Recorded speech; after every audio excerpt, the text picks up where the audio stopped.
Ya está. Bienvenidos a la presentación de este esperado volumen de la editorial Galaxia Gutenberg referido a las greguerías de Ramón Gómez de la Serna, que viene ya casi a completar las obras completas que la editorial viene sacando hace mucho tiempo.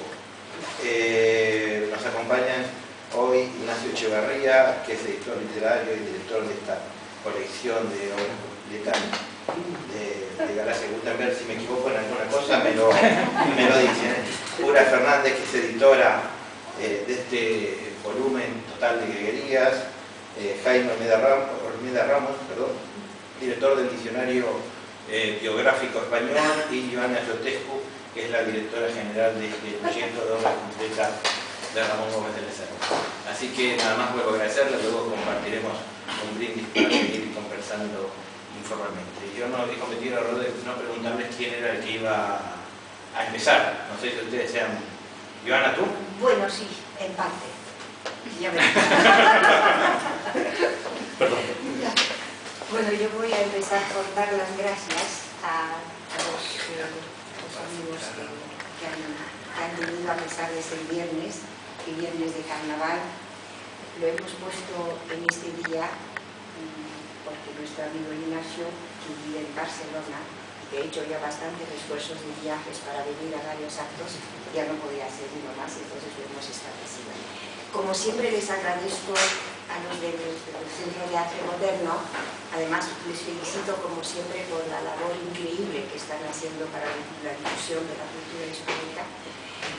Agradezco a Enrique de Aguinaga, que ha venido de manera especial, el que siempre dice que está cansado. Desde su tumba. Eso siempre, ¿verdad? Y bueno, a todos los demás amigos que en este momento no voy a citar porque temo no olvidar a nadie. Quisiera presentar esta mesa porque ha sido iniciativa mía, digamos, a la de los cuales los amigos aquí presentes han contestado como siempre con mucho cariño. Voy a empezar con Pura. Pura y yo nos conocemos, bueno, Ignacio también, pero Pura antes incluso de Ignacio, nos conocemos desde hace muchísimos años. Pura todavía no estaba casada, se iba a casar, y todavía no había nacido ninguna de sus hijas. Estas obras completas, Parto Largo, estamos ya en el 20º año, me parece, ¿no?, del inicio de las obras completas.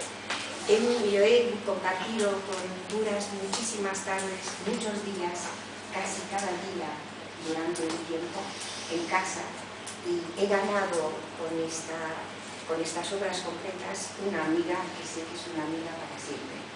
Ella, el mérito, si tengo algún mérito en este volumen concretamente, es que cuando llegamos a la hora de ponerlo en marcha, yo que me conozco, y la conozco también a Pura, yo que me conozco, sabía que era imposible para mí hacer este trabajo de extraordinario rigor metódico, paciencia que ha hecho Pura Fernández, y hasta aquí está el resultado. Además, Pura se ha ocupado maravillosamente bien a lo largo de las obras completas de la bibliografía ramoniana.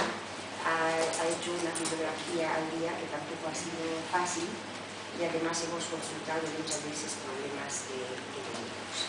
Después hablaremos del volumen, pero después de darle las gracias. Le agradezco a Jaime Olmedo que desde el primer momento, cuando yo le propuse estar presente en este acto, me lo agradeció y no lo rechazó desde el primer momento. Jaime Olmedo, ya viene en la pequeña presentación que ha mandado el Centro de Arte Moderno, es una persona que ha hecho un montón de cosas hasta ahora, es autor de varios libros, es director en este momento, director técnico del Diccionario Biográfico de la Real Academia de la Historia, es profesor de literatura española en la Complutense, y yo le pregunté cuál era la época que él impartía, y me dijo que siendo el más joven de la cátedra imparte todas las... tiene que hablar de todas las épocas de la literatura española. Y además, bueno, Ignacio Echevarría, todo el mundo le conoce, un periodista, y se paga cuando digo que es un periodista estrella, que duda cabe. Un periodista y estrella. Un periodista estrella, muy conocido en España y en Hispanoamérica, está en continuos viajes entre España y Hispanoamérica, en televisiones, en radio, es autor de las obras Concierta Académica por Parra, ha hecho muchos estudios sobre Bolaño. No sé si Ramón pertenece a sus autores favoritos, pero ha tenido que tragar con Ramón Gómez de la Serna desde hace muchísimos años. Entonces, además, quisiera como un recuerdo personal decir que los tres han sido invitados por el Instituto Cervantes cuando yo era directora del instituto. Así ya Ignacio le invité cuando la Feria del Libro de Bucarest en 2003. Y le invité, Ignacio estuvo 2 veces. Y la segunda vez le invité como para demostrarle que la amistad queda en pie después de la aventura, después de la aventura que tuvo con el país, ¿no? Pura también, bueno, tuvo mucho éxito, ha quedado en relación con gente del Instituto Cervantes justamente porque se tradujo Bolaño, Arina tradujo Bolaño y se sabe que es uno de los grandes conocedores y amigos de Bolaño. Pura también la invité y estuvo unos días, no me acuerdo exactamente el año. Creo que fue 2004. En el 2004, sí. Y dio una conferencia que justamente se había traducido un libro de Pérez Reverte y dio una conferencia muy comentada para bien. Y creo que hablaste de otra cosa, pero y de Galosta.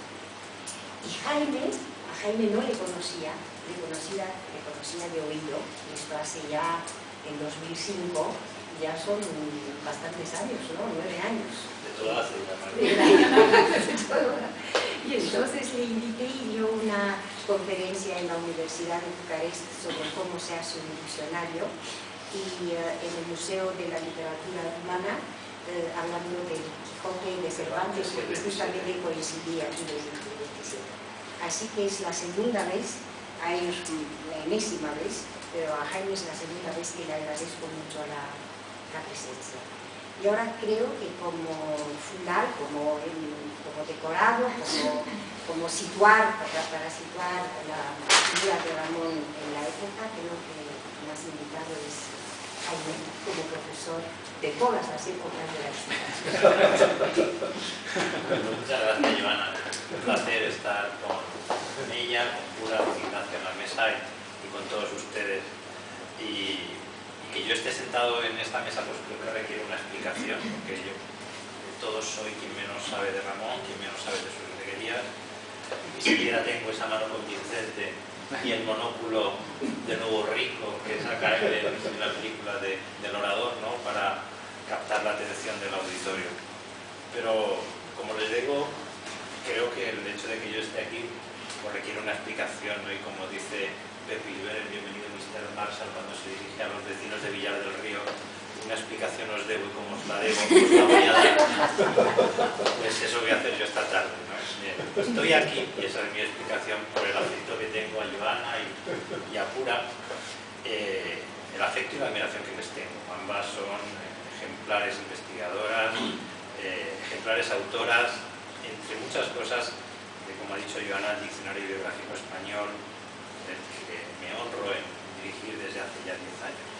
La participación de ambas da idea también del nivel de especialización de la obra. Joana hace la entrada correspondiente a Ramón y Pura hace 8 entradas más, entre ellas pues Alejandro Saba y personajes sumamente interesantes, para mí absolutamente desconocidos, que ha sido un verdadero placer descubrir leyéndola.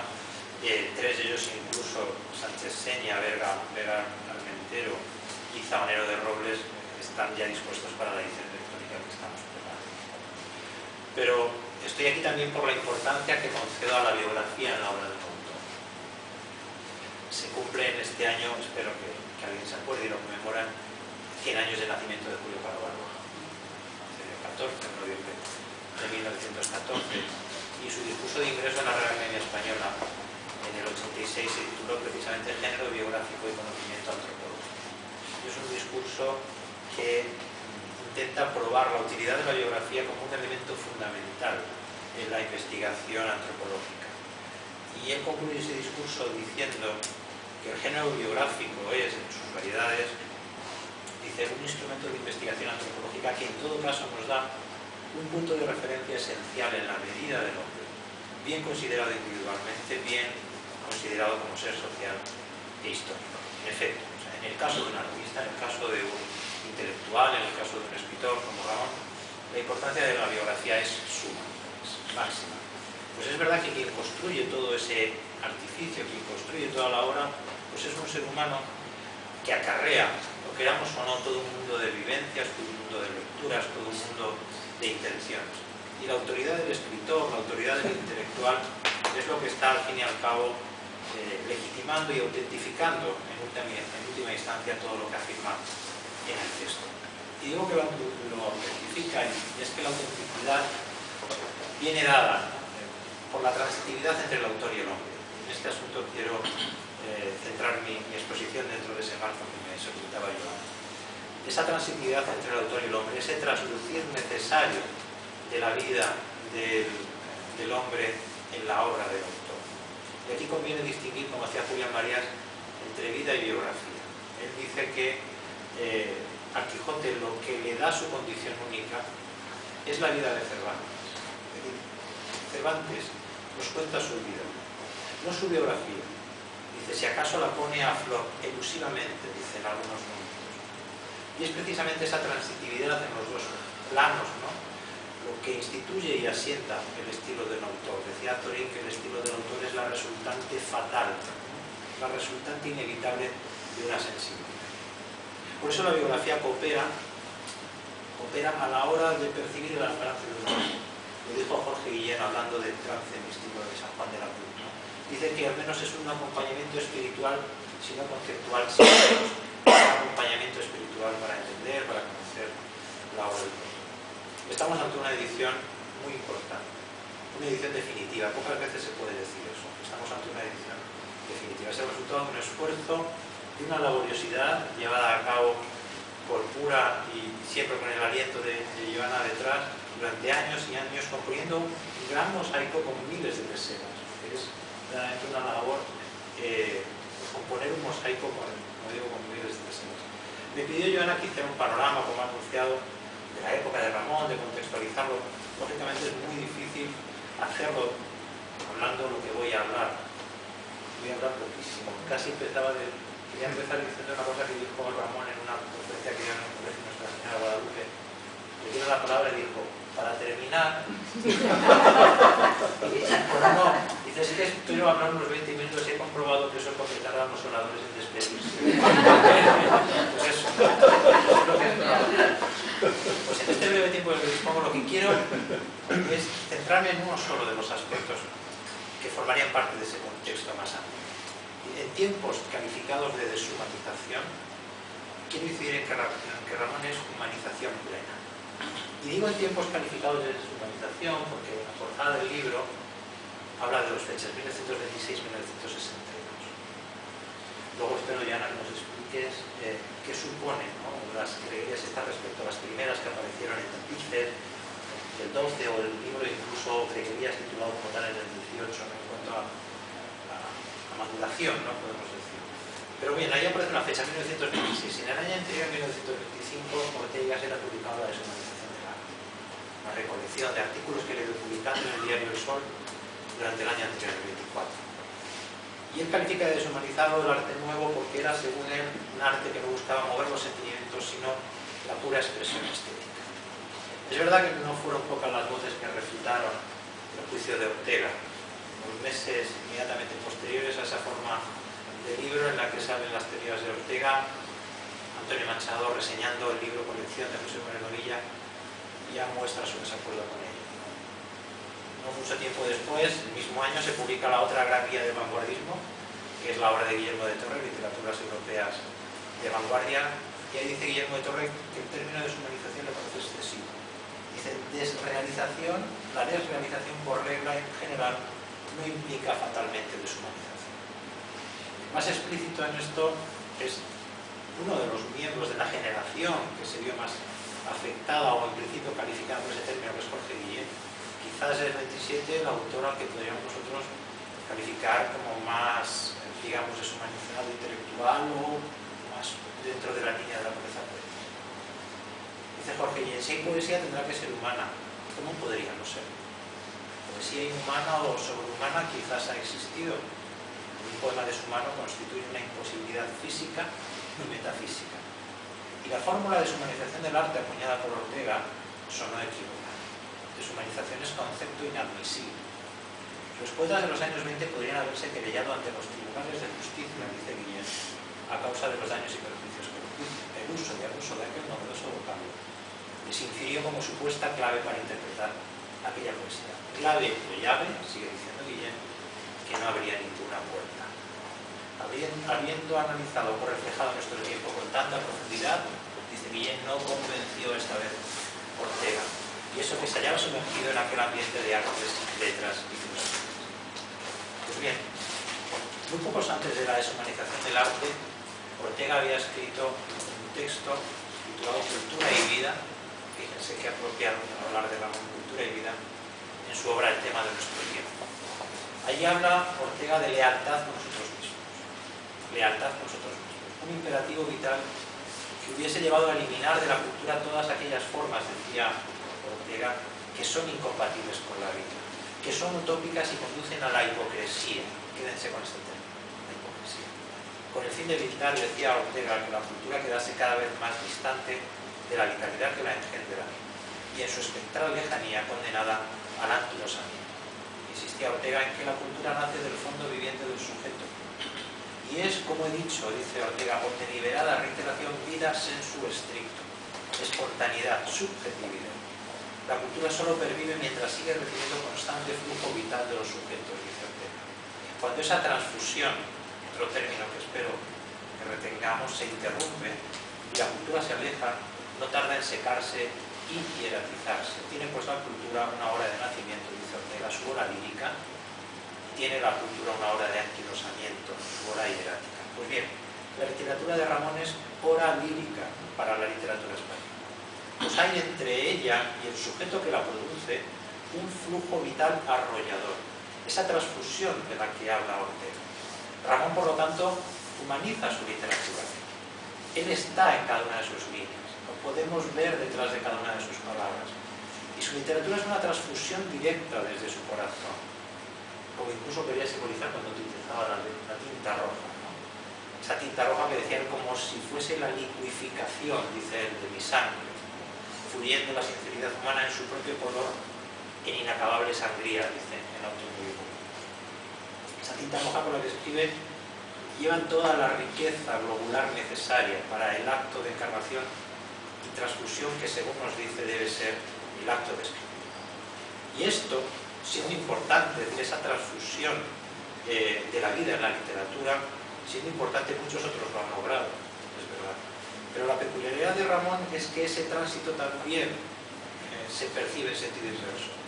Es decir, no solo humaniza su literatura, transfundiéndole su propia vida, sino que también literaturizó su vida. Ramón, con sus obras, con sus actuaciones, con sus tertulias, con su persona, con su personalidad, pero también con su personajeidad, literaturizó su vida.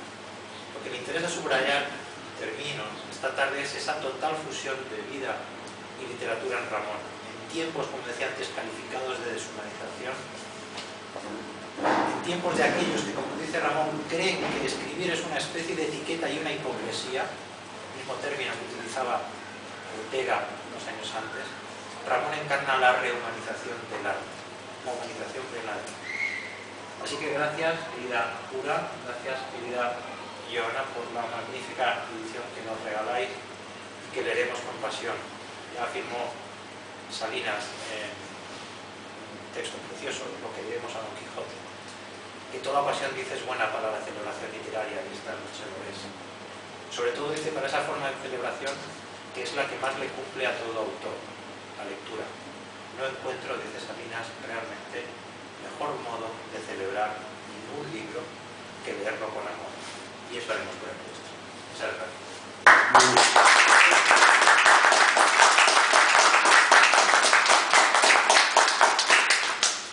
Muchísimas gracias, Jaime. Me felicito haberme atrevido a invitarte y me felicito. Gracias por haber venido.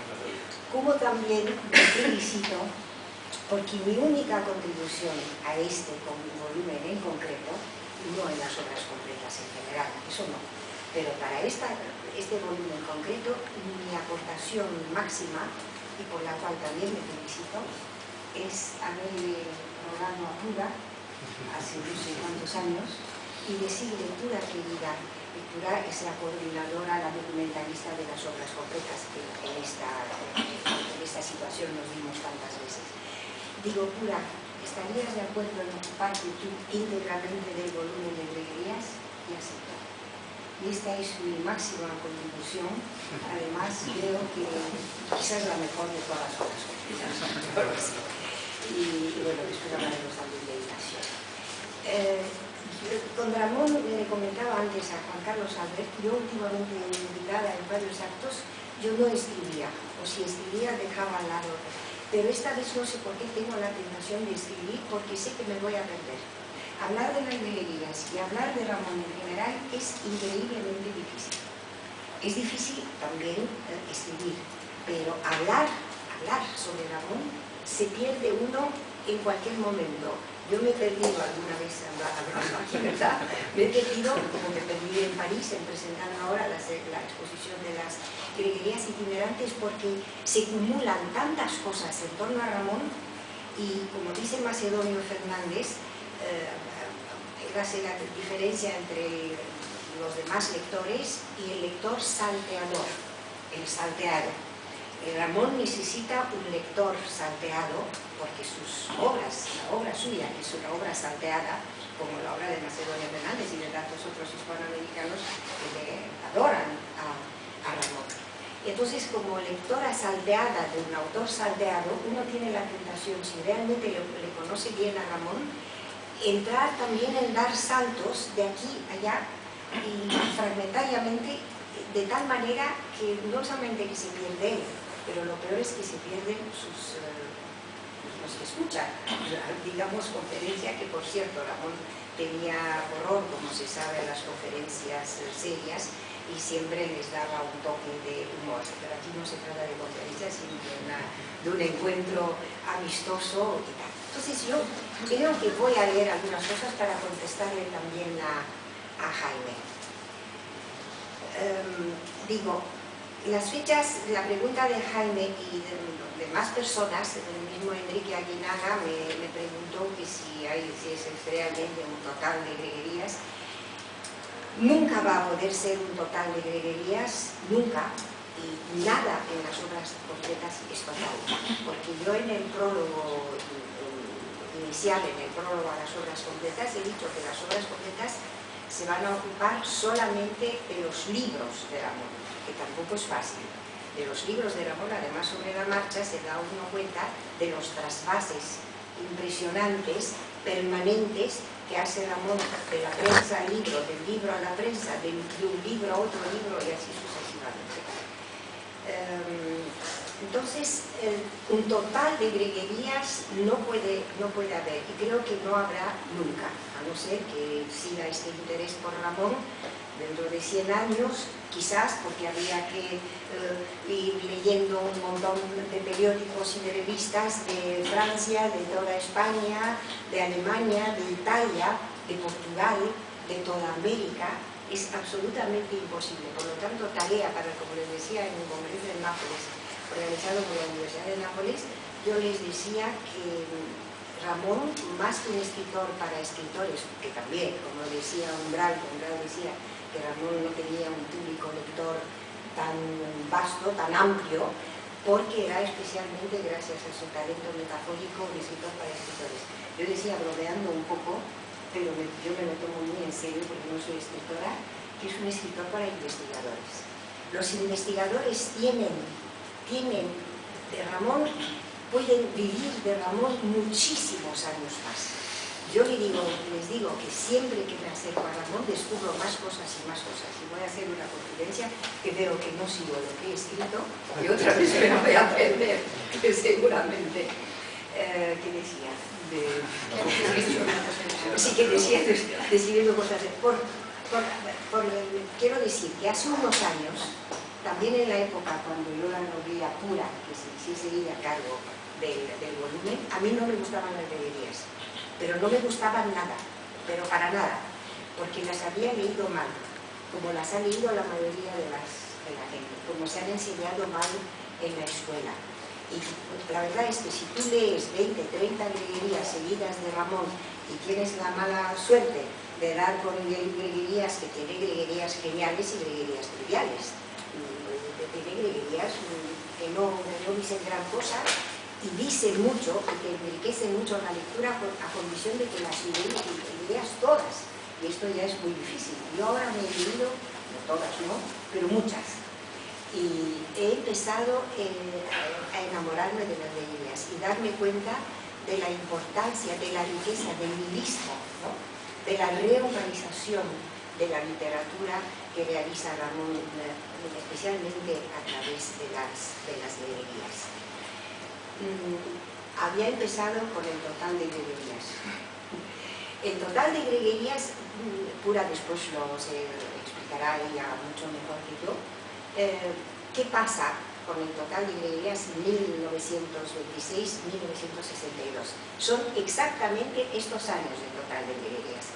Y en un magnífico prólogo que tiene Pura explica muy bien para el lector, que es la primera vez que toma conocimiento de esta inmensa obra, ¿no?, greguerística de Ramón, del empeño de Ramón, del deseo de Ramón de tener por fin alguna vez un total de greguerías, que prácticamente ha sido imposible a lo largo de su vida. Lo ha intentado varias veces a partir de los años 40, lo ha intentado varias veces, lo logró de alguna manera en el 62, y en esta edición se están recogiendo todas las greguerías en libros publicadas, son 18 libros, los 18 libros que han tenido Pura y Ignacio.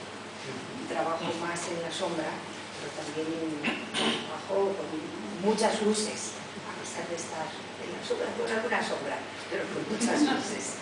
Bueno, Ignacio sabe los pequeños encuentros. Bueno, decía que sí, que entonces Pura ha tenido que comprobar, ha sido un trabajo que yo me di cuenta, por esto la rogué a ella, un trabajo de verdad increíblemente difícil, y solamente la casualidad podría demostrar algún día que hay una cosa que se repite. Yo creo que no, pero es que además tampoco nadie va ahora a tenerse a comprobar mentira, ¿verdad? Porque bastante han tenido ellos dos durante años. Parece ser que ha sido una labor absolutamente demencial. Ahora, decía Jaime y Enrique también hablando arriba un momento, Ramón, estos no son los únicos libros de greguerías de Ramón. Ramón, de hecho, empieza a preocuparse por las greguerías en morbideces. La preocupación por las greguerías, no por las greguerías como nombre, sino como concepto, empieza con Ramón en 1908, que es su primer libro. Y ahora voy a leer un poco, no sé cuánto tiempo es, no sé la hora que es. Voy a leer.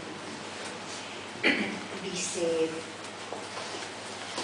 que sí había antes de 1962 greguerías. Sí, desde Prometeo, pasando por libros del espacio literario del ramonismo, para no mencionarlas insertada en otros títulos de este espacio. La fusión entre el nuevo género greguerístico y los libros deshechos, desordenados a sabiendas, libros nuevos, fragmentarios, salteados, se podría decir que es orgánica. Greguerías varias, diversas, entremezclan con disparates, caprichos, momentos, miradas y otros nombres más, un montón de nombres más. Y todos estos textos pueden caber bajo la denominación de prosa breve. No en balde, muchos especialistas en los mini relatos le sitúan a Ramón entre los pioneros del relato breve. La separación que se podría hacer con todos los riesgos que incumbe entre las greguerías anteriores al 26, que son el último greguerías escogidas, es que en las anteriores publicadas el libro 1917 y 1919 es justamente esta. Las primeras con su extensión, a su vez, a veces esbozos de narratividad o con sus tendencias contemplativas descriptivas de momentos y aspectos, no conducen necesariamente a una iluminación repentina. Todo lo que escribe Ramón hasta las greguerías escogidas en los años 20, después del 23 o 26, todo lo que escribe Ramón hasta entonces no alcanza la brevedad y la depuración a la cual él aspira, incluso desde Morbideses, que volveré después a Morbideses. No conduce necesariamente a una iluminación repentina, porque las greguerías no son otra cosa más que iluminaciones repentinas. Son conocimientos espontáneos, súbitos, de alguna realidad a la cual el autor le concede una novedad por la mirada que le sugiere. Dice, digo yo que todos estos libros son pasos hacia el libro ramonismo. El libro ramonismo es un libro clave, la fecha del ramonismo, 1923. Además, el primer volumen después de 1923 es de greguerías, es en 1926. Entonces, el camino recorrido desde 1908 a 1923 es el camino recorrido para la perfección, para el perfeccionamiento de la greguería, de la fórmula greguerística, metáfora más humor, que es mucho más y mucho menos que esto. Es todo a la vez y mucho más y mucho menos. No sé cómo se podría, por ejemplo, explicar o cómo se podría catalogar una greguería que a mí me hace mucha gracia. El búho es un gato emplumado. Pues esto es una típica greguería ramoniana. Decía en Morbideses que es de 1908, y voy a citarle a Ramón. Dice Ramón, soy un bípedo implume. La sensación capital de mí está más en el tronco y en las extremidades más que en el cerebro, a solas con mi fisiología. Ramón se adelanta a la fenomenología de Merleau-Ponty. Para Ramón, sin darse cuenta, hace prosa, sin darse cuenta como el burgués de Molière, ¿no? Para Ramón lo importante son las percepciones. Y según Merleau-Ponty, las percepciones son las que son, de hecho, la realidad subjetiva de cada uno. Y Ramón ahonda en sus percepciones. Es un compromiso existencial entre el sujeto y sus circunstancias. El cuerpo es la apertura perceptiva del mundo y creación de este mundo.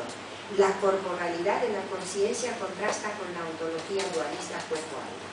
Nuestras percepciones, dice Merleau-Ponty, son una música, dice un seguidor de Merleau-Ponty, son una música captada desde la realidad circundante, dándole nuevos sentidos y nuevas formas a esta realidad en una dialéctica compleja de formas que se mezclan, se rechazan y se recrean.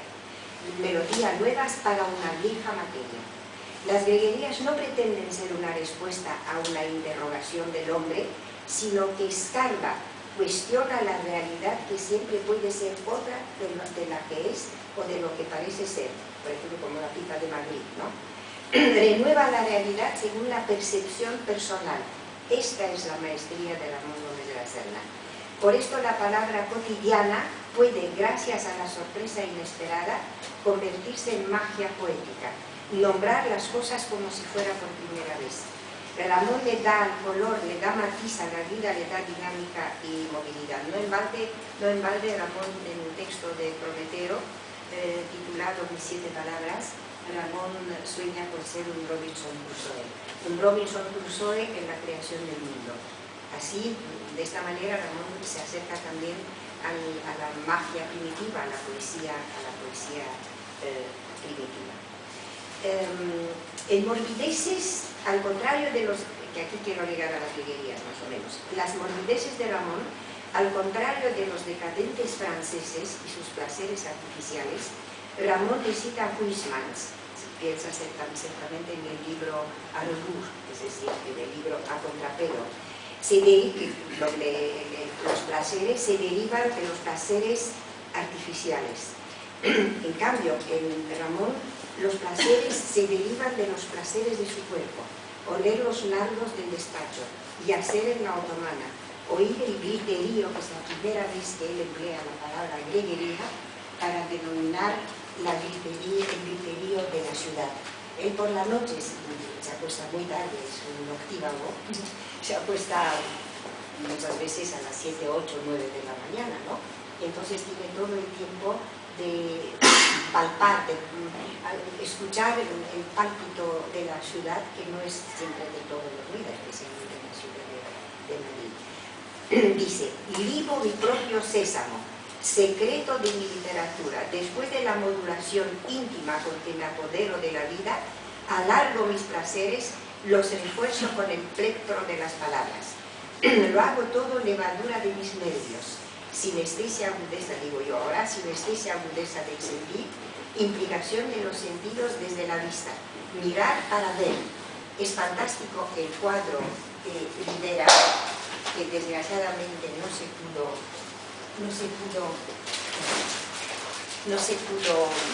yo le toqué a Claudio, pero no pudo ser porque había otra pintura detrás.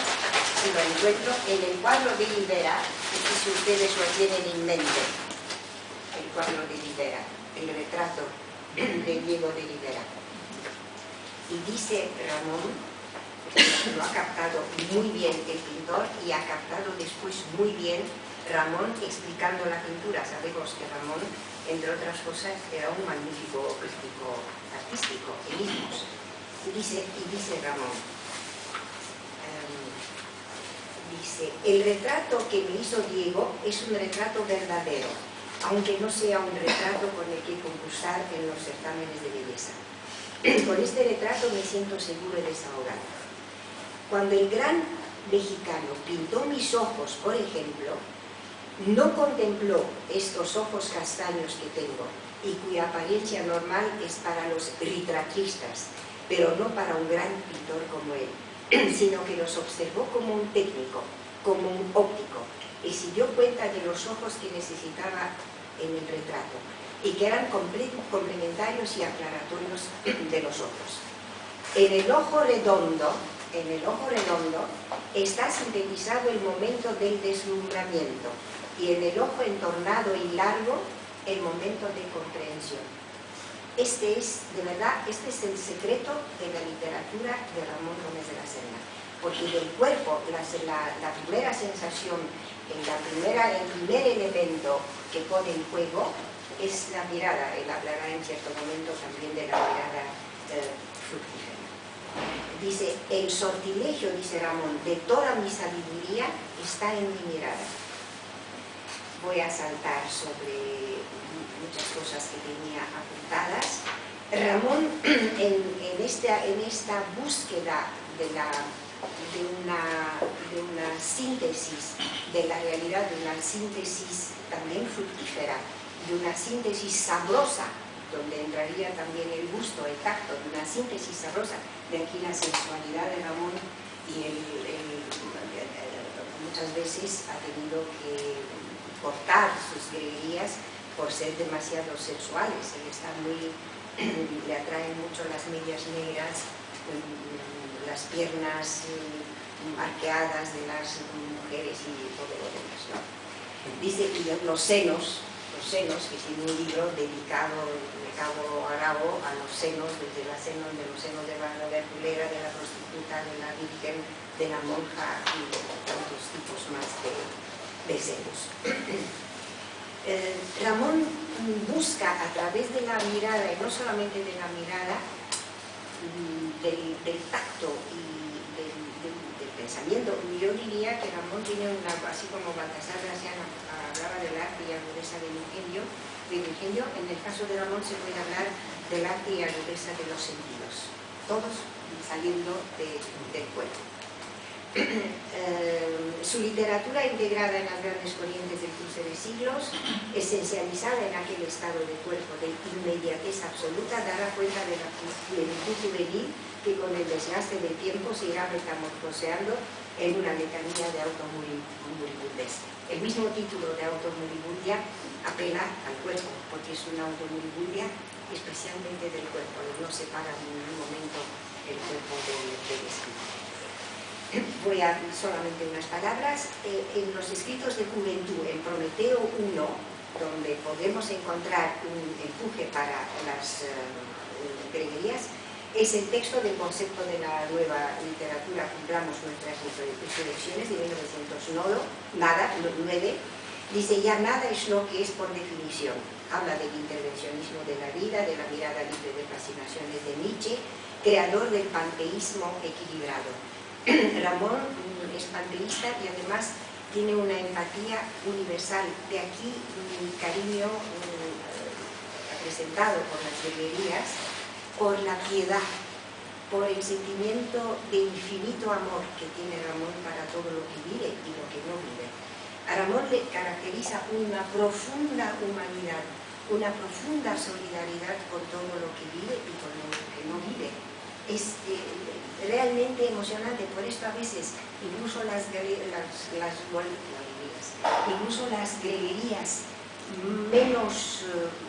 menos aparatosas, si las pones en contacto con las demás te das cuenta que es un enriquecimiento del sentimiento humano. Habla en el concepto de la nueva literatura del mamiferismo, de la pepita dulce que hay que degustar en nosotros. Ramón con cada greguería degusta una pepita dulce. Voy a acabar. Sí. En el libro Mudo, de 1910, ensalza la homogeneidad que siente con todo lo de alrededor. Dice: he muerto civilmente, por esto vivo tan en las afueras y puedo pasear a la buena de Dios. En expresión de un investigador francés, he comprado el libro ahora cuando estuve en París, se llama Collot, se llama Cuerpo Cosmos, el cuerpo cosmos. En expresión de Collot, Ramón, pero no le conoce a Ramón, he recogido yo de Collot, sería carne del mundo íntimamente ligado a él. Las mismas palabras se hacen carne, son personales, carnales.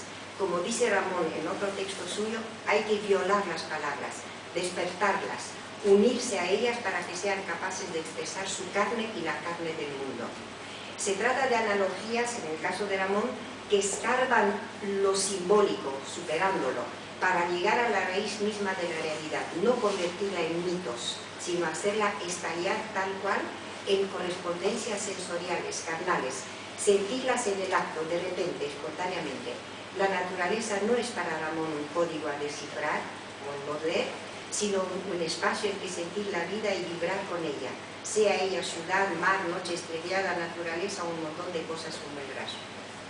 Si la Magdalena de Proust despierta recuerdos, la luna, muchas veces citada por Ramón, o la berenjena, la violeta, el gato, etc., la luna de Ramón crea asociaciones inmediatas: plato de leche para los gatos sobre el tejado, metáfora asesinada por los malos poetas, abanico de la noche, etc.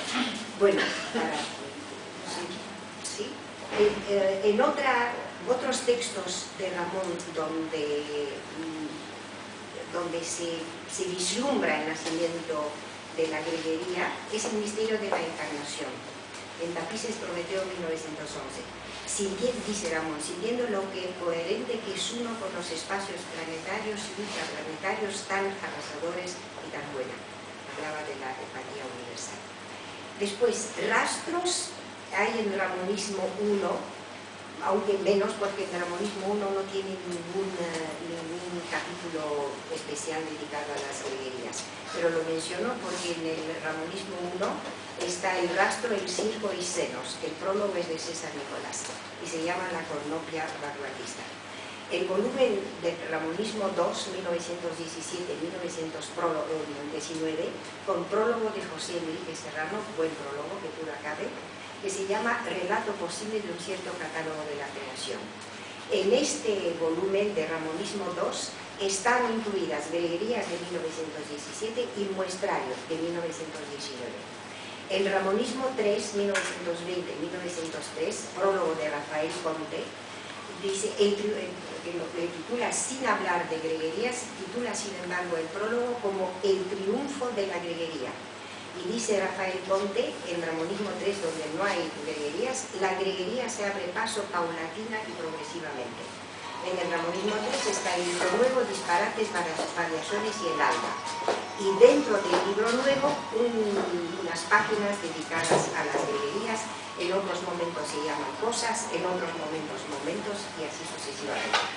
El Ramonismo 4, que es Pombo, el año próximo, ¿verdad? El Pombo, que en Pombo no hay, no me acuerdo, no creo que haya greguerías. Andrés Trapillo se recupera del Pombo. Y en el Ramonismo 5, prólogo y notas a la edición de Alfredo Arias, en 1923, greguerías solo para este libro, pero en el libro Ramonismo. Greguerías al menudeo, que es otro título, últimas greguerías. En Gollerías, que después las recoge y también en Trampantojos, tiene un capítulo dedicado a caricaturas muy exageradas, y en Trampantojas tiene la primera tanda de greguerías ilustradas, porque él había hecho muchas greguerías ilustradas, pero no publicadas en libros, sino especialmente en la revista ABC, en el periódico, en la revista Blanco y Negro, que se presentó las greguerías ilustradas hace poco en París. Cuando llegan las greguerías escogidas, es ya señal de seguridad, y las escoge con pleno conocimiento de causa. Por lo tanto, en este largo camino, este ha sido un largo camino de Ramón, desde 1908 a 1923, cuando publica Ramonismo. Desde 1923 a 1926 creo que no aparece ningún volumen de greguerías. Y a partir de 1926 ya es tarea de pura, que son 26 hasta el 62, ¿cuántos años de greguerías? Muchísimos. 36 años de greguerías. Y antes de darle la palabra, sí, se la doy ya porque me parece que no hay que alargarse más, quería simplemente citar, pero tampoco las encuentro, unas palabras muy acertadas, una crítica de Cansinos Assens, recogida por Ramón en el libro nuevo, donde Cansinos Assens acerca las greguerías a la caricatura, al trazado firme y rápido de las caricaturas. Está todo el artículo, está en el libro nuevo, porque en el libro nuevo Ramón, además de momentos, ojos y otros textos, recoge textos donde se habla de él, tanto textos de Valéry Larbaud en francés como traducidos al español, y de otros grandes investigadores, pero también de Cansinos Assens. No sé si tengo los minutos para leer, pero voy a ver si lo encuentro, y si no lo encuentro... tiene en el libro nuevo, en variaciones de hecho, tiene un capítulo que sí que es una pena que no se pueda recoger también en la greguería del 26, pero son muy anteriores. Tiene el dibujo de varios ojos que titula esta greguería, las titula como miradas. Una de ellas dice: la luz de los focos del auto se inicia como la de un amanecer súbito, inesperado, con esta raya primera por la que se dice en el alba lo de raya el alma. Las chimeneas de la fábrica son como los grandes cañones contra la aviación. Las lenguas a la escarlata son como hormas monstruosas de unos pies hinchados. Hay una luna que es reflejo de la luna, que es como la luna en el espejo, y así sucesivamente. Y tiene un montón de greguerías que en este caso se llaman miradas. Yo le pido excusas a Pura haberme alargado quizás demasiado sobre el camino recorrido hasta llegar a las greguerías, de las cuales ahora la maestra es Pura. Bueno, muchas gracias, Joana. No te has extendido, yo creo que has enmarcado, junto con la intervención de Jaime, has marcado perfectamente el trabajo previo que justifica, que de alguna forma también explica lo que vamos a tratar ahora, que es este volumen octavo de obras completas, en el que yo quiero agradecer al Centro de Arte Moderno que nos haya permitido hacer esta presentación, que por supuesto ha sido organizada por Joana, que es el alma de las obras completas y que nos arrastra a todos hasta aunque no queremos. Y tengo que agradecerle a ella fundamentalmente la confianza que ha depositado en mí durante todos estos años, este encargo descomunal, pero envidiable cuando uno no se mete a hacerlo, pero sobre todo la confianza. Eso, si ninguna vida sabe que yo se lo agradezco. La compañía y su sabiduría, que ha sido la luz que me ha iluminado a mí durante todos estos años de iniciación ramoniana, que ha sido lógicamente a manos de Joana, que la lleva a cabo. Por eso este volumen tan laborioso, tan complicado, es un banquete literario para todos los que somos amantes de la literatura y para los que nos hemos aficionado sobre todo a la lectura ramoniana. Es un banquete, y Ramón decía que los banquetes literarios parece que van a cocinar la eternidad, pero que se suelen quedar en braseros apagados, ¿no?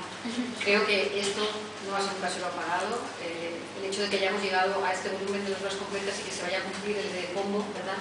Que se vaya a cumplir el de Pombo, asegura que ese banquete y ese ensueño de eternidad que tenía Ramón permanentemente se cumpla. Y por supuesto, no puedo empezar a hablar del volumen octavo, este volumen tan especial, primero agradeciendo una presencia que no ha podido estar aquí, que es la de Luis López Molina, que es un biólogo estupendo también en el volumen, y por supuesto el trabajo codo a codo de Ignacio Echevarría, porque estos años de preparación del volumen ha sido, yo creo, casi, no sé si llamarlo un triunvirato o un ménage à trois, pero ha sido una mezcla muy emocional, como es Ramón, de trabajo constante y también discontinuo. Es un volumen muy complejo, precisamente por lo ambicioso, desde que Joana lo concibió, esa idea precisamente de cumplir con la voluntad de Ramón, una voluntad incumplida de tener un total de librerías. Lo que sí sabemos al terminar de construir este volumen octavo es que es imposible un total de librerías, y Ramón también lo sabía, y por eso de una manera hiperbólica iba llamando a todas esas construcciones parciales de esas recopilaciones librerísticas, los iba llamando totales o librerías completas, a sabiendas de que eso era algo imposible de realizar, sobre todo porque, y lo ha explicado Joana, este volumen está transfundiendo un material que aparece en libros independientes, pero en ningún caso establece una correspondencia directa de trasvase con la prensa. Sí la hay indirecta, porque es imposible pensar la obra de Ramón sin ese diálogo explícito e implícito con su obra periodística. Prácticamente buena parte de las librerías que recogen volúmenes proceden de distintos medios de comunicación, de distintos medios periodísticos, pero lo que aquí se recoge son volúmenes publicados en formato de libro. Desde 1912, que Ramón recoge las primeras greguerías en el volumen independiente de tapices, que a su vez procede también de la revista Prometeo, él va trasegando la greguería, que realmente es la musculatura de su escritura, y es quizá la forma en que nos podemos acercar de una manera más directa y más esencial a lo que es la escritura ramoniana. Desde 1912, que aparecen esas greguerías, Ramón produce continuamente este género nuevo que inventa hasta poco antes de morir. Aún así, después de publicar este total de greguerías del año 62, que nosotros publicamos como texto base, Ramón sigue soñando con otro total de greguerías, y hay pruebas en la Universidad de Pittsburgh, que es donde se conserva su archivo personal, o parte de su archivo personal, de que una vez apareció el volumen de Aguilar del año 62, Ramón sigue ideando otro volumen nuevo, sigue retocando su prólogo, que era hasta entonces definitivo, y es una labor que nunca termina. Por eso, Ignacio, que hemos sido sufridores y gozadores de este festín literario, sabemos que es una tarea imposible de realizar, porque otra de las conclusiones que hemos destacado en este trabajo de investigación, en este trabajo de rastreo documental, de cotejos, de trasvases, es que Ramón es inclasificable y es irreductible a todo, incluso a la informática. La informática nos ha ayudado algo, pero no ha resuelto muchos problemas y sí también ha dado muchos problemas técnicos. Esa es la genialidad también, ¿no?, de Ramón, y lo digo con toda la positividad de la palabra, un grafómano absoluto que hace que esos investigadores que alimenta, que somos nosotros, pues tengamos siempre trabajo con él y gocemos, pero también desesperemos, ¿no? Y ese fragmentarismo también, que ha sido quizá uno de los elementos más complejos a la hora de abordar este volumen, ese fragmentarismo ramoniano, que nosotros queríamos encorsetar en una edición en la que pudiéramos rastrear la genealogía greguerística de los volúmenes publicados por Ramón. Como ha explicado Joana, en el volumen séptimo del ramonismo aparece la primera edición en volumen de greguerías, que es la de Prometer, la famosa edición de Semper de Valencia, y la segunda edición de greguerías del año 19, en la que buena parte del material publicado en el 17 está limpiado estas repeticiones, y ya la segunda entrega de las greguerías ramonianas la encontramos en este volumen octavo. ¿Qué ofrece el volumen octavo? Esa cocina más experimentada de Ramón a partir, sobre todo, de ese año que Joana ha marcado como cesura, que es el año 23 en que aparece el ramonismo. Una elaboración en la que realmente lo que percibimos ya es que ramonismo es greguerismo. Y en este volumen que presentamos esta tarde tenemos una labor británica en la que hemos utilizado un texto base que son las greguerías, el total de greguerías del año 62, de la editorial Aguilar, y es una edición sin ninguna duda mejorada, depurada de ratas, en el que también se han evitado algunas repeticiones de greguerías que se le colaron al propio autor.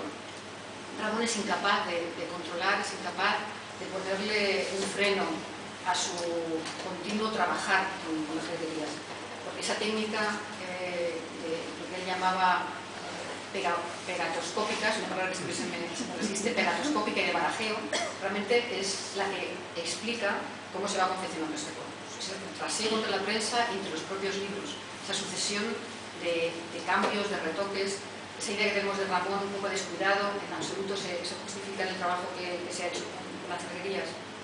Ramón mima cada una de sus greguerías, las retoca, las pule, las trasvasa, las aparta y además va llevando recuento de lo que va haciendo.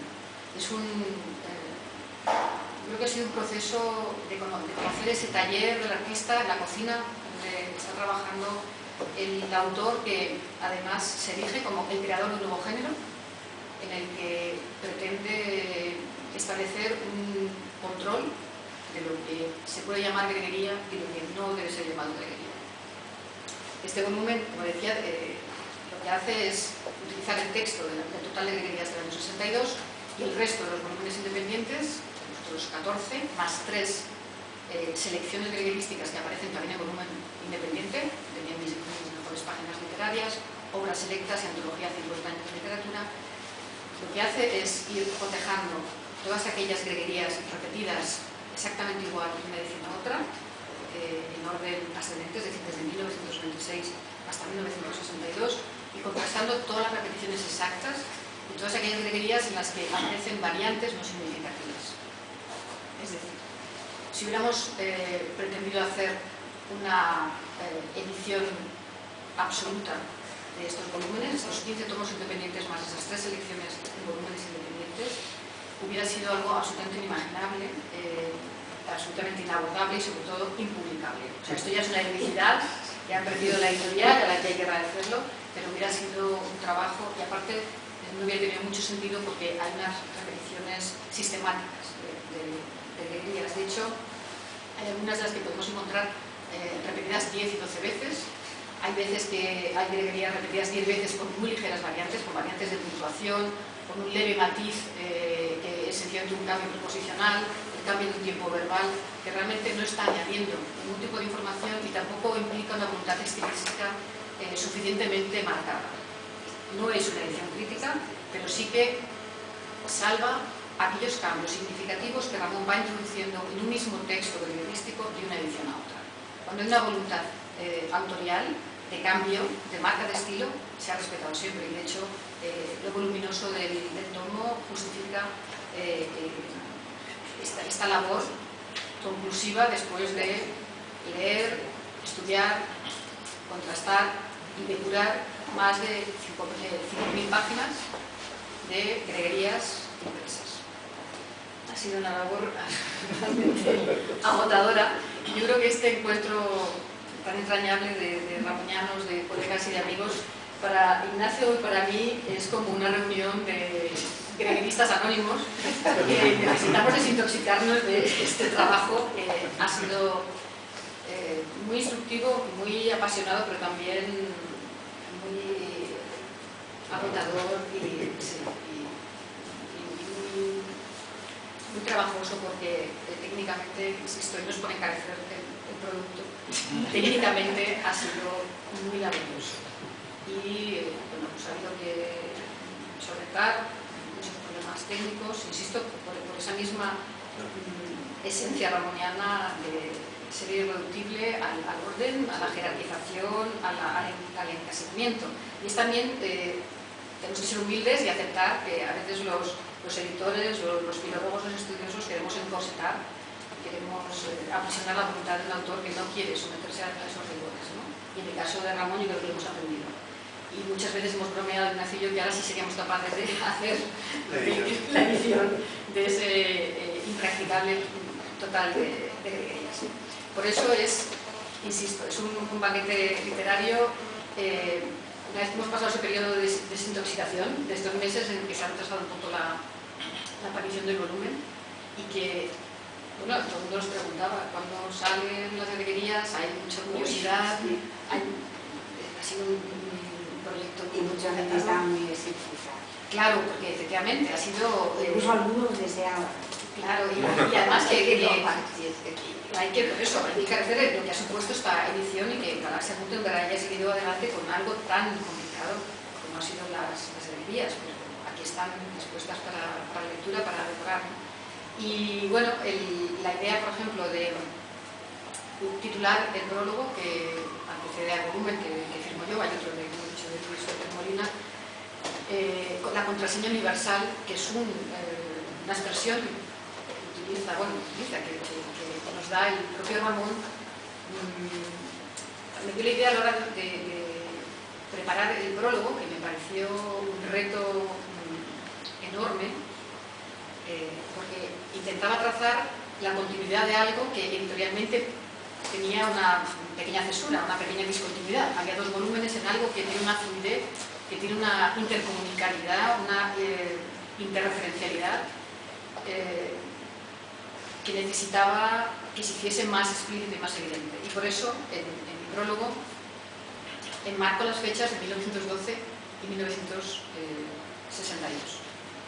1912 porque es Tapices, y aparece en ese primer volumen independiente de esas greguerías, y porque es el año en que se produce una cierta conmoción en los medios periodísticos publicados en Madrid cuando se empieza a hablar de las greguerías. Y es algo que también creo que hay que considerar y hay que valorar en el caso ramoniano, y es que es un autor que irrumpe en el campo cultural con un ímpetu y con un deseo de novedad muy relevante, y lo consigue.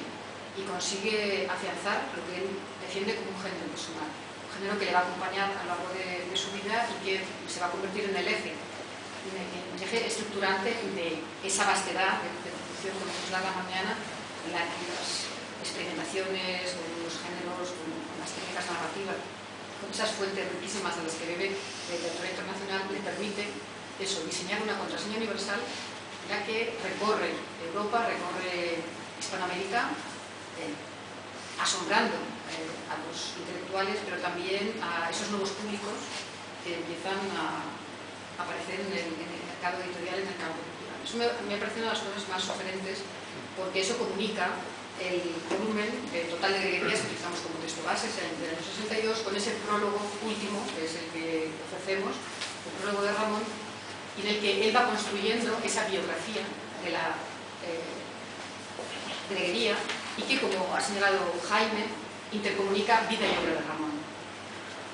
Ese prólogo en construcción En este volumen también se ofrecen los apéndices de todas las variaciones sistemáticas que van apareciendo en ese prólogo que Ramón empieza a construir en el volumen de 1917 y que mutatis mutandis va apareciendo en todos los volúmenes de Leyes de Greguerías. Es un volumen de continua lucha por afianzar su originalidad, por reclamar la atención de la crítica y, por supuesto, por evitar la falsificación, el plagio y el fraude de lo que él considera que es su invento original, que es la greguería. Y es un prólogo lleno de matices, lleno de comentarios que nos llevan al Ramón autor, nos llevan al Ramón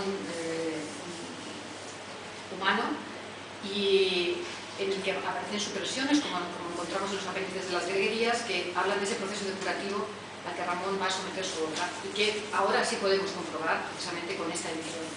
No solamente cómo evoluciona, cuál es esa genealogía de las greguerías, una greguería que aparece en el año 26, en el año 27 a lo mejor con 13, 14 líneas, que va sometiéndose a un proceso depurativo, estilístico, de extensión, ideológico, moral, y que la podemos llegar a encontrar en un volumen del año 62. O sea, es, creo, un material, un documento histórico y literario de una magnitud incuestionable.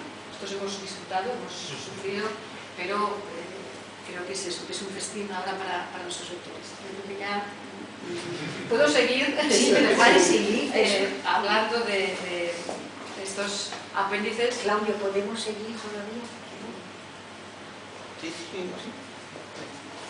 Pero monumento, este monumento greguerístico que tenemos aquí por fin, hay que leerlo siempre. Hay que llevaros un monumento a vosotros. No, hay que leerlo siempre en íntimo, estrechísimo diálogo con ese primer volumen 7 de Ramonismo, que es el de esas dos ediciones de 1917 y de 1919, porque la continuidad, la fluidez es absoluta.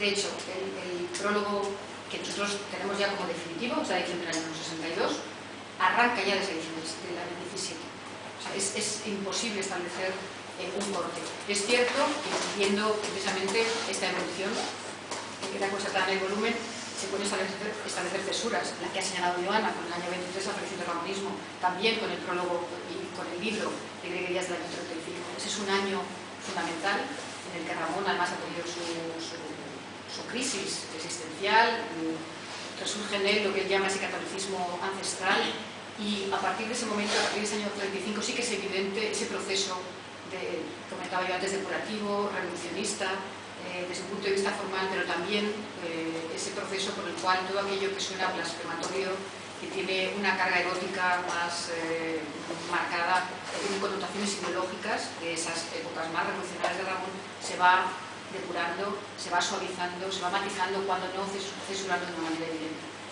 Ese año 35 es una cesura, y luego, por supuesto, las ediciones de Espasa-Calpe, de la década de los 40, que son ediciones además muy descuidadas.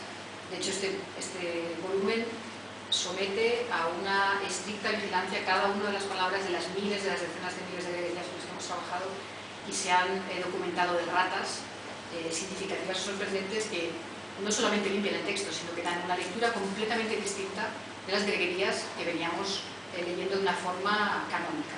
Todo ello queda registrado en la nota a la edición, no voy a extenderme más con estos detalles, y además Ignacio habla sobre esta cocina, pero todo lo podemos encontrar en este volumen, gracias indudablemente a Joana, directora, a Ignacio como coordinador editorial, a la editorial que lo ha impulsado y que esperemos siga con el combo. Y bueno, pues yo solo puedo agradecer, solo puedo agradecer eso, la confianza, el magnífico y entrañable equipo que hemos estado trabajando durante estos años, y que todos contribuyamos a este banquete literario, que no se apague ese brasero que decía Ramón, y que podamos decir con él pues, que la palabra es eterna porque no tiene esqueleto, y estas cosas inarticuladas que son las greguerías, pues tienen que salvar a Ramón, que era su gran obsesión, ¿no? Ese miedo a la muerte, ese miedo a lo fungible, a lo caduco, y que su mensaje está en esto, en las greguerías. Eso es la máxima experiencia que hemos sacado, que yo he sacado con este trasiego, este barajeo, esta depuración, esta lectura Vives. Muchas gracias.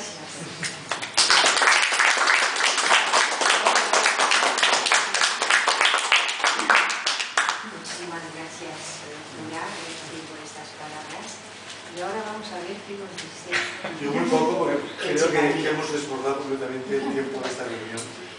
Noto fatiga en los asistentes. Que te voy a hacer una pregunta, que a lo mejor tú no sabes contestar, porque a mí yo no la sé contestar. Las obras completas yo las he dividido en 8 espacios literarios, y cada espacio literario tiene un número de volúmenes. Por ejemplo, el espacio literario del ramonismo, donde están las greguerías, tiene 6 volúmenes. Pero en esto no se tiene tomado esta decisión, si alguien... En la numeración total de las obras completas aparece una numeración distinta. O sea, el volumen 2 del ramonismo es el volumen 4 de las obras completas. Y entonces esto os puedo decir que induce en error, la gente no sabe qué volumen comprar, el segundo o el 4. Todo es un truco deliberado para despistar. Como Ramón, barajeo. Sí. Eso es porque... Yo poco tengo que decir, estoy aquí en calidad de editor. Hay muchas formas de conocer a un autor. La más extravagante es leer su obra completa. Hay muchas formas de conocer a un autor. Las más prestigiosas y seguramente las más certeras son las del psicoanalista, las del amigo, las del investigador, las del estudioso. Pero hay el conocimiento del editor, no el editor en el sentido aquí de Arturo Fernández, sino el editor de mesa, el editor editorial, que vendría a ser un poco como el conocimiento que tiene de un escritor o de un gran hombre su criado, ¿no? Un gran hombre lo conocemos por lo que se puede decir de él, y luego hay el testimonio que nunca se conoce, que es el del criado, que lo ve despertarse, que se trae la ropa y que le limpia los zapatos. Un poco el conocimiento del editor de mesa con la obra completa sería ese, una especie de recorrido a escala 1:1 de toda la obra de un autor, lo cual, y además en sus minucias, en sus fallos, en toda la casuística que comporta lo movedizo de una escritura y de toda una obra. Es un conocimiento muy raro. Mi experiencia editorial me ha llevado a editar obras completas de varios autores, es decir, me he especializado en la edición de obras completas.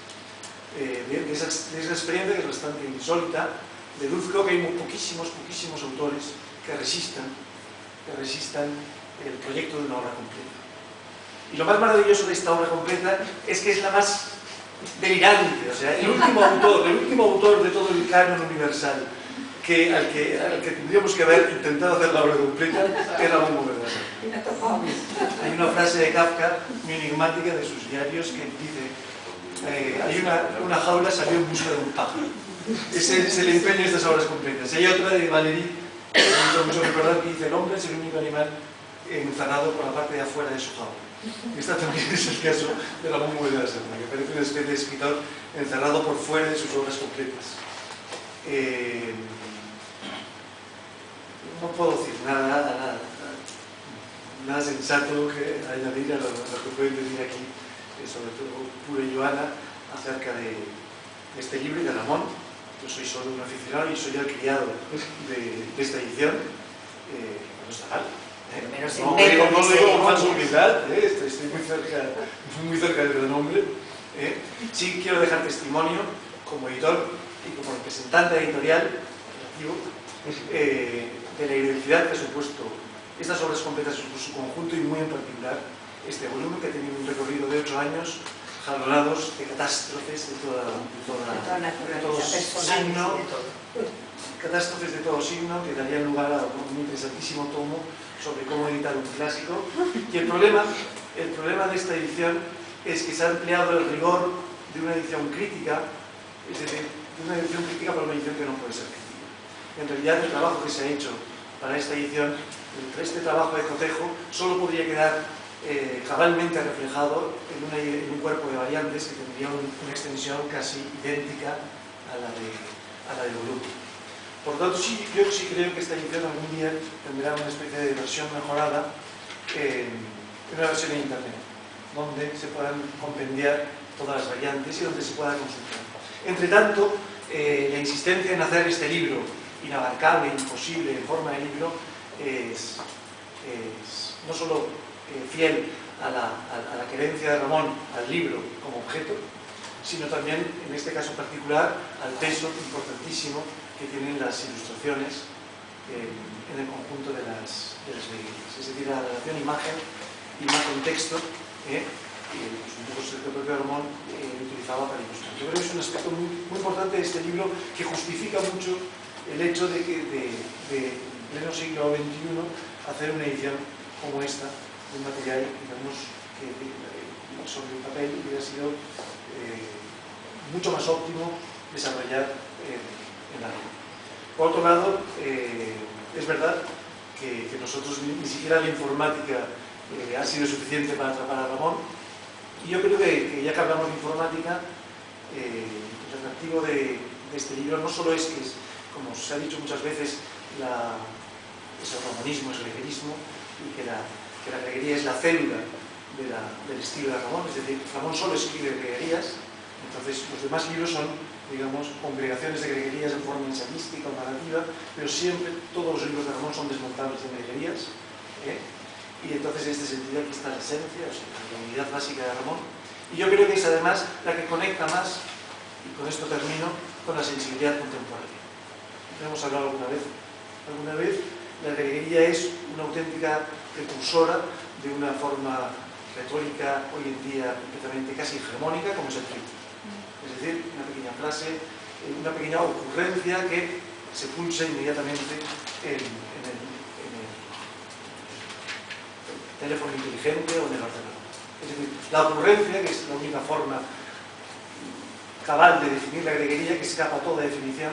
Ramón es víctima de todos los intentos es imposible definir lo que es la greguería, y todo lo que dice Ramón queda desbordado por la realidad de las greguerías, y el intento que hace López Molina aquí de definir la greguería queda desbordado por el libro, pero sí yo creo que hoy en día este libro es ya, si se trataría de hacerlo sentir así, sobre todo a los jóvenes lectores, es una auténtica biblia, una auténtica suma de tweets, y un auténtico compendio, una panoplia absoluta de todas las formas en las que la ocurrencia, ya sea de forma lírica, en forma intelectual, en forma de máxima, en forma de sentencia, en forma de metáfora, de chiste, puede dar lugar a un auténtico ejercicio de cómo decir el mundo en pequeñas frases de menos de 160 caracteres.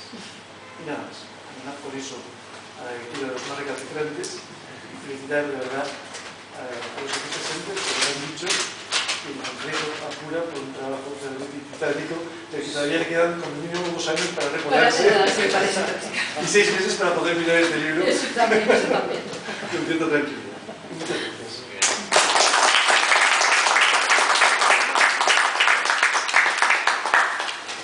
Bueno, los invitamos a tomar un brindis, como decíamos.